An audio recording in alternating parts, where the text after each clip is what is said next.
Welcome back to magazines 75, 76, 77 and 78, which amazingly followed 71 to 74. Would you believe it?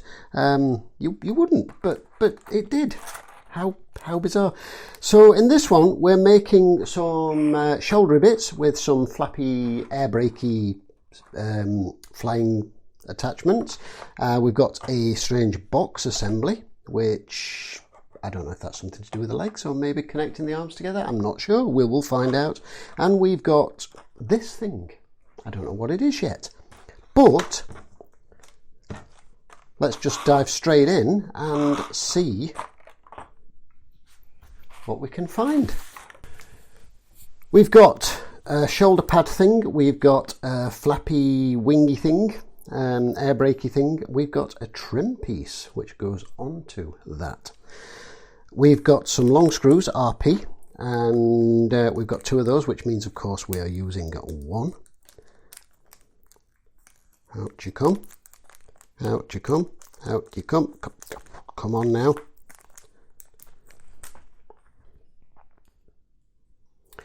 And kind of looks like a sort of knife shape from that side on, doesn't it? Anyway, so let's zoom in and take a look at this. There we go. And we have got, yeah, slot together and then one RP screw as suspected. Get that on the screen for you so you can see what's going on.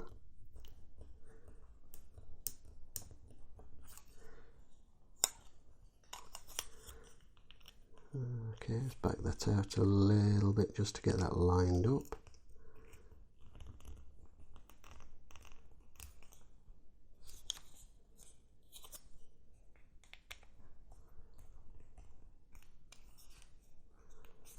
That's quite stiff, but that's okay. That's okay, actually. Yeah, that's okay. Trim piece, which goes with the black dot uppermost. And that just presses into place. Nice. There we go. Get that little tweak.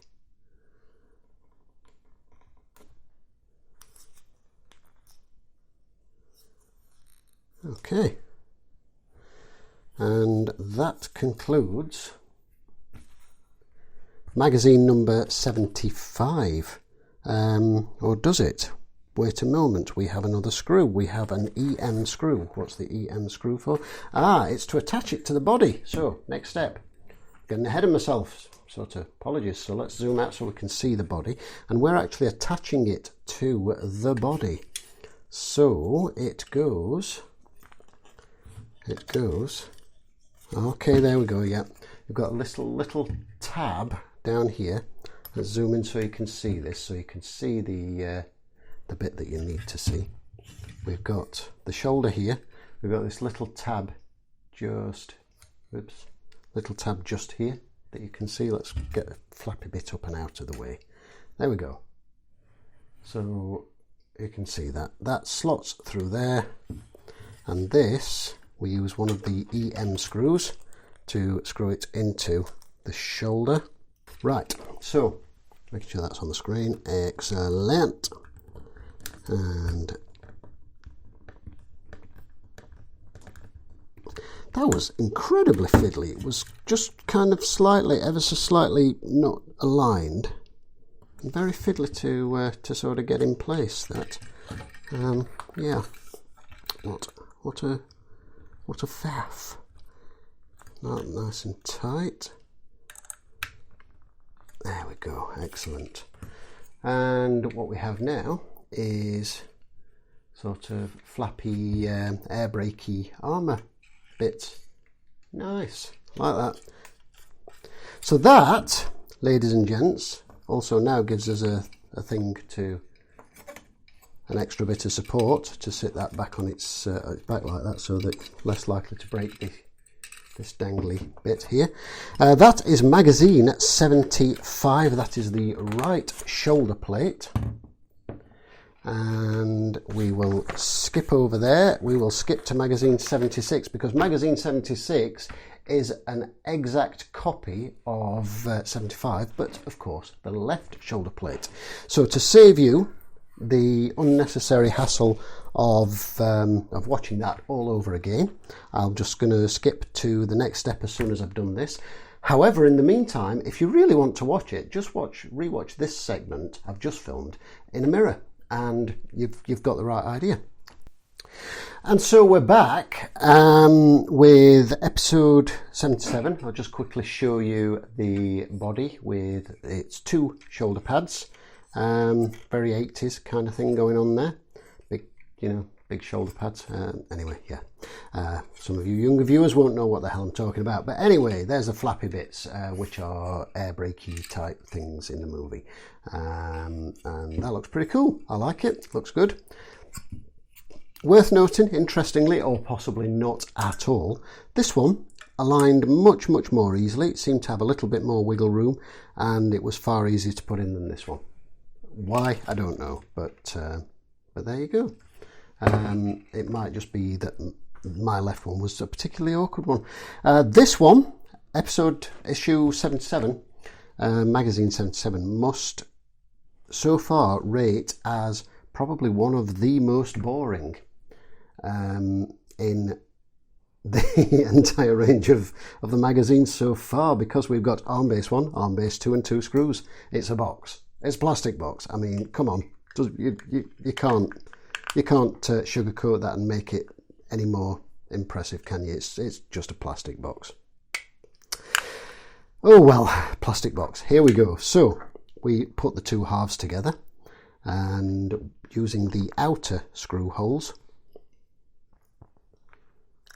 we throw in 2 screws, which hold it together. This is the arm base box, so clearly this is going to go into the body cavity, probably onto there, I'm guessing. Like that, perhaps. That looks likely. Yeah, I reckon like that. But the other way around, because that would put the arms too high, I think. So, yeah, like that. I'm guessing that's how that's going to go, and then the arms obviously are going to somehow connect to the joints there. So that is magazine 77. I mean, there you go. Extreme close-up just for your viewing pleasure. 2 screws in the outer things, and there you go. Now, don't get too excited. Calm yourselves down. Calm down. So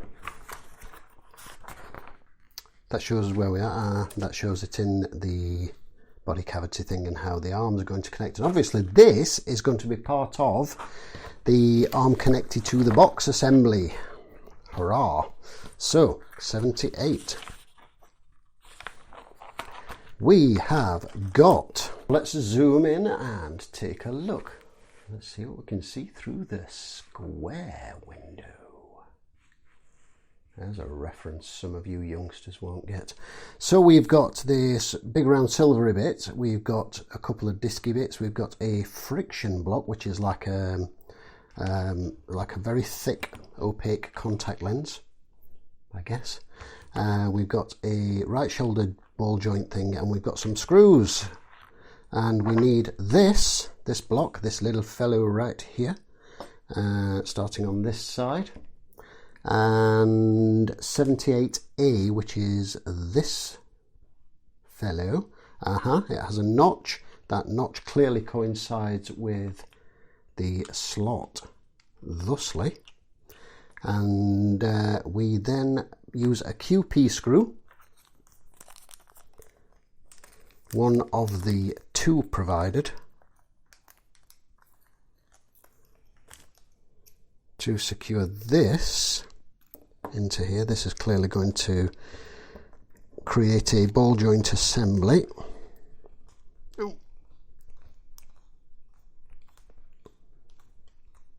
Excellent. And then the friction block. Hold hopefully you saw that, but yes, basically you've got a slot and a notch that aligns. It only goes in one direction, in one orientation rather, and then of course you've got these screw holes here. The friction block fits in upside down like that, and then the ball joint we fit through this side like so. So it's like this, and that, I'm assuming, then uses 3 LP screws to connect to this. That seems the logical thing, right? Let's throw that away. Obviously not throw it away, because you don't throw perfectly good screws away. You save them in case you'll need them. And let's, oops, we need to turn the page. Let's throw that one away while we're at it. Friction block, make sure that doesn't fall out again. So, does this locate? This locates.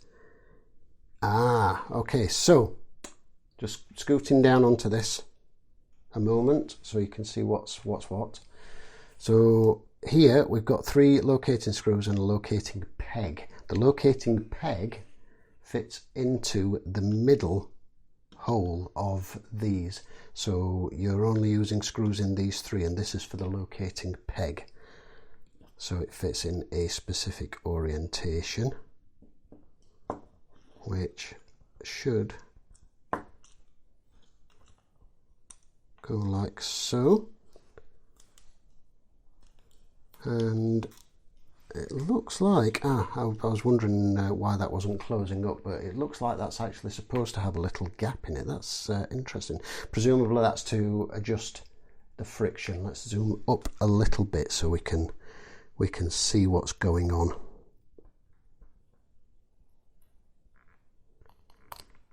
As I put some screws into place. It's obviously designed so that it can be quite finely tuned, which is nice in terms of getting the appropriate amount of friction on the arms, because obviously if you want to do poses with the arms outstretched and that kind of thing, it does need to have adequate friction. And you can see by tightening each one appropriately, loosen that off a smidgen, you can quite easily adjust the friction. I quite like that. That's good. That's good. Nice and firm. I like it. I like it. I like it a lot. And then we are left with that and that. And zooming back up here, that's what we have. Presumably this, I think this is just the sort of decorative piece to look like gears, which fits on the outer bit. Looks like that's going to fit into there, because this will be the right one. Yeah, that's going to fit into there because there's a screw hole there, and this will be the kind of decorative thing, and then the arm bit will connect the arm through there like so. So that is magazine, whoops, ooh. I'm really wary about that. A couple of times I've sort of sat it down quite hard on that and thought, ooh, I don't want to break that, because obviously that's the sticky bit that switches the arc reactor on. So yeah, that's the box that does the arm things. That, I think I'm going to have to end up tightening that up a little bit, but I'll leave it loose-ish for now. That's reasonably firm and I quite like that, and that's the decorative bit. So that's magazine 78. That's this installment, as it were. So we'll whiz through the what's in the magazines. So Iron Man and Thor God Complex,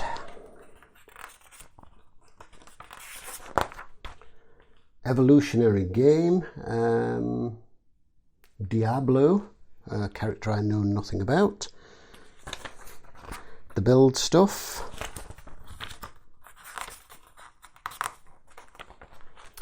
Edwin Jarvis, the Loyal Butler. Okay. So this is Jarvis, apparently, looking, I don't know, a bit Alfred-y. I kind of imagine, no, Alfred's more sort of slim and grey-haired in the comics, isn't he? So, yeah, okay. So apparently this is Jarvis. Of course, we don't see Jarvis in the movies, but I do believe he was in Agents of S.H.I.E.L.D., if memory serves. I only watched sort of a couple of episodes at a friend's, so I didn't really see many of those. One of the old comic book drawings there. Poor old Jarvis getting tortured and slapped around a bit by some bad guys. Oh dear. A statue of Hulk, Thor, and etc., etc. More Jarvis-y things, but strange sort of hulky greenery stuff going on over there. Ultron Buster, an impossible duel. So probably another type of armour, I'm assuming. Magazine 76. Now this is interesting. It looks like we've got Infinity Stones here. Ice armour. The Illuminati, Secrets of War. It was only a matter of time before the existence of the mysterious Illuminati came to light. When this happened, the friendship between Iron Man and Captain America reached breaking point again. Ooh. Stealing the gems, so clearly Infinity Stones going on here. Build-A-Bits. Thanos the Mad Titan. We know all about Thanos. Thanks to the movies. Yes, we do. Big, purple, wrinkly-chinned, kill half of existence kind of dude. And ice armour, a prehistoric Iron Man. Interesting. Magazine 77, The Iron Age, Journey Through History. The Search for the Time Machine. Some characters there I don't know. An Unusual Meeting of Heroes, Yellow Jacket, Captain Britain. Okay. Is that like a Captain America variant, maybe? Iron Fist and Luke Cage. I recognise those because there was a TV show. Yellow Jacket, Captain Britain, Human Torch, we know. Cyclops, we know. Iron Fist, Iron Man, Dazzler, and Luke Cage. Dazzler, I don't know. I don't know what she does. She's got a disco ball and roller skates. She looks very funky. She looks like a fun, funky superhero. Kind of person I'd like to hang out with and have drinks with. Sure, why not?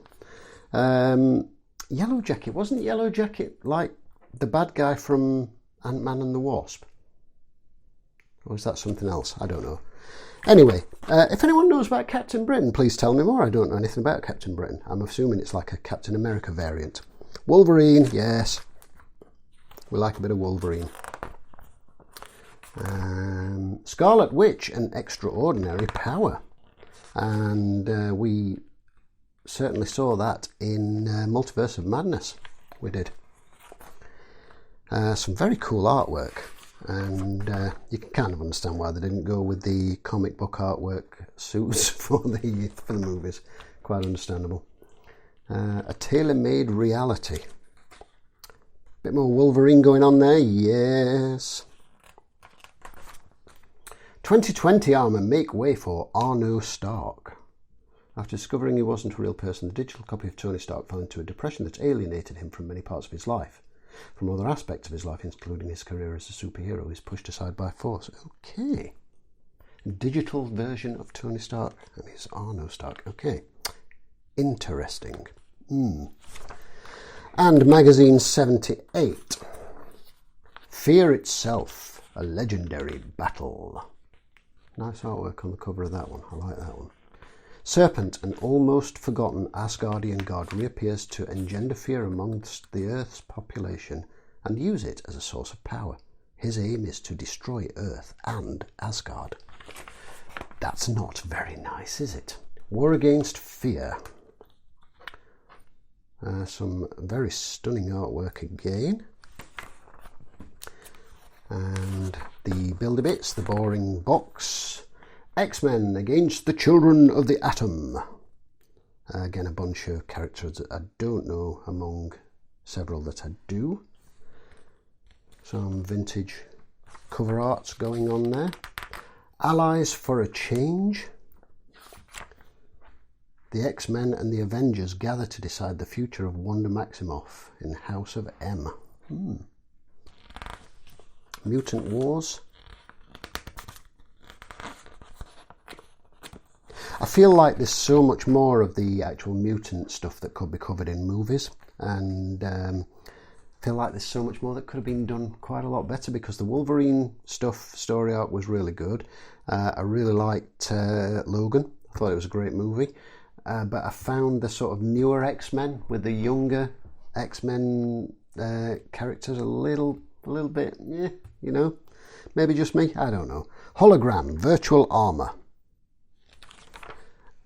And that's it. That is 75, 76, 77 and 78. That concludes this particular little section of the build with the nice chest bits with the flappy wing bits and all that business. As usual, if you enjoyed this, hit the thumbs up button, leave me a comment, ask any questions. Thank you for watching, and we'll see you in the next video.